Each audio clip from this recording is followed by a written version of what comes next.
What are we doing today? Well, today we're preparing for winter. It just barely broke out of the 90s. It's like gonna be like 83 today. But when fall hits, we'll get a freeze. And they only announce the first freeze. After that, they don't announce hard freezes. And I never really understood that because it's still a hard freeze. But anyway, they only announced the first one, but usually they announce it after it happened. So if you got caught, so to speak, with your pants down, you're out of luck. So I try to prevent that every year by winterizing when it's hot. So what I did here is I thought I would put some foam insulation in a traffic cone and then place that over my spigot. And then in addition to that, I run heat tape, which is just like a cord with a thermostat on it that has a long wire that heats up when this thermostat says that it's freezing. And it has to either be exposed to the air or exposed to a pipe or something that it can feel that it's not already heating, otherwise it'll have a false reading. And then I also wrapped with foam and duct tape with the heat tape inside my hose, and that works to about 0. And anything colder than that, like when it was minus 20, when ERCOT decided to turn off the power, it doesn't work. Fortunately, it had snowed, so you can use propane if you have it. So I do have extra propane tanks available so that I can heat up the water on my stove and take a shower and have drinking water.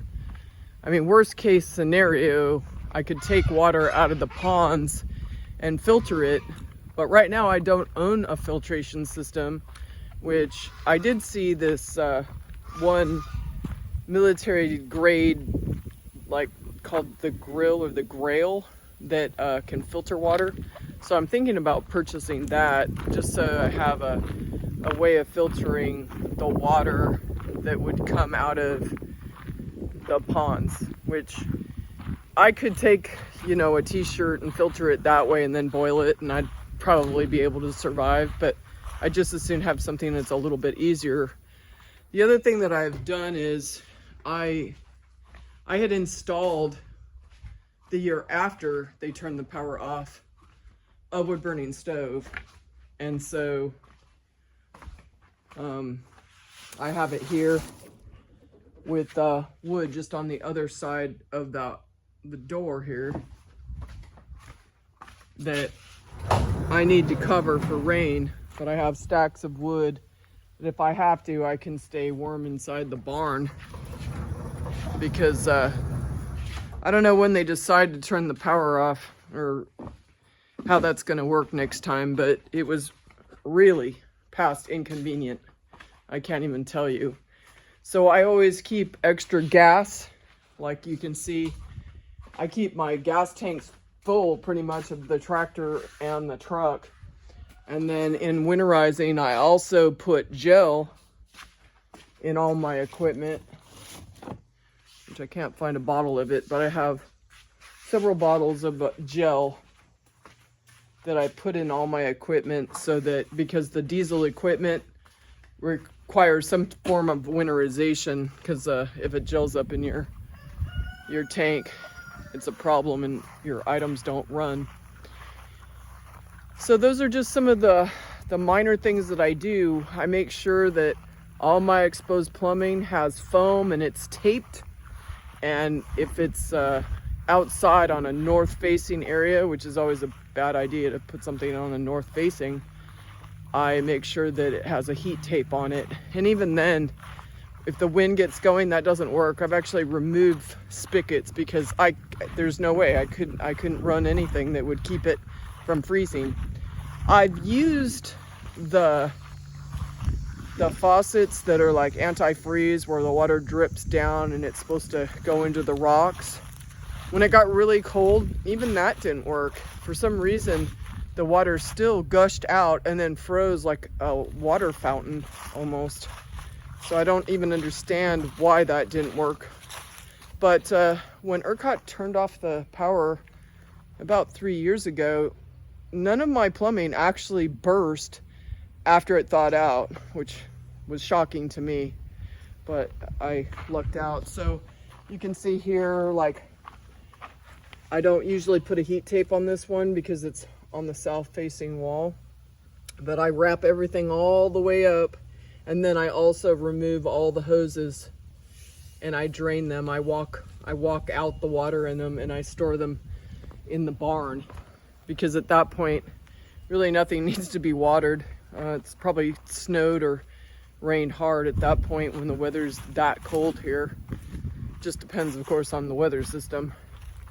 So in addition to that, if you have cattle, you should have an axe or even a chainsaw to cut the ice, because you'll have to be cutting the ice back in the morning and in the afternoon, and then watching to make sure that your cattle don't walk out seeking water, because they will, and fall through the ice, and then they can't get back out. They can't flip their back legs to get back up on the ice. So you should have like a lariat and something, even if it's a come along and a tree, to pull them out. You can pull out a small calf, but a larger heifer, that's a little bit harder. Once they're on the ice though, they just drag pretty easy, but it's getting them to that point. So those are just a few things that I've done,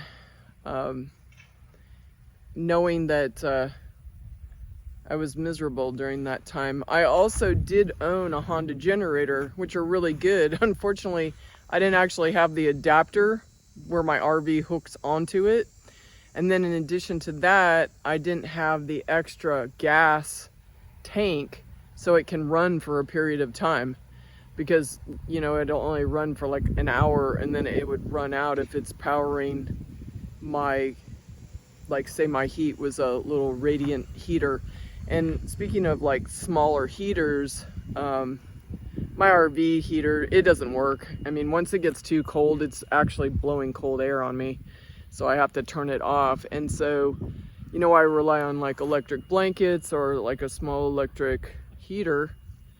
But if you don't have electricity, that doesn't work unless you have like a generator to make it work. So the heaters that heat oil, like they look like miniature radiators, they're a little bit better because they keep some of the heat in them, at least for a period of time. So when ERCOT was turning the power on and off, it allowed me to at least dry my socks, because I was out roping cattle and I got my muck boots wet inside. And so at least I was able to dry out my items, since obviously the electric dryer wasn't going to work. So these are some of the things that I would consider thinking about. I mean, everything costs money. I mean, the Honda generator wasn't cheap, and, you know, it only has, you know, a limited use. It can power some electrical items.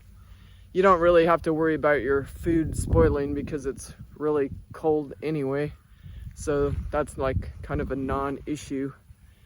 And you definitely want your diesel equipment not to gel up. So that's something you can control very easily just by adding the right anti-gel type of additives to your fuel tank, and actually the canisters that you have your extra fuel in.